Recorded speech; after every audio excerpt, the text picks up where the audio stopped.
Ang malinis na pangalan ay mas mabuti kaysa sa mamahaling pabango. At ang araw ng kamatayan ay mas mabuti kaysa sa araw ng kapanganakan. Mas mabuting pumunta sa namatayan kaysa sa isang handaan, dahil ang lahat ay mamamatay. Dapat ay lagi itong isipin ng mga buhay pa.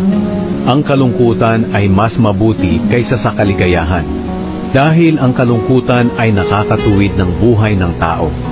Laging iniisip ng marunong ang kamatayan, pero ang hangal, ang laging iniisip ay kasiyahan.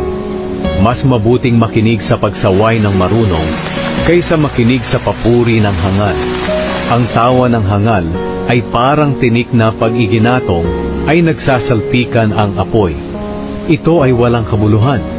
Ang marunong kapag nandaya ay para na ring hangal. Kung tumatanggap ka ng suhol, sinisira mo ang sarili mong dangal. Mas mabuti ang pagtatapos kaysa sa pagsisimula. Ang pagiging matiisin ay mas mabuti kaysa sa pagiging mapagmataas.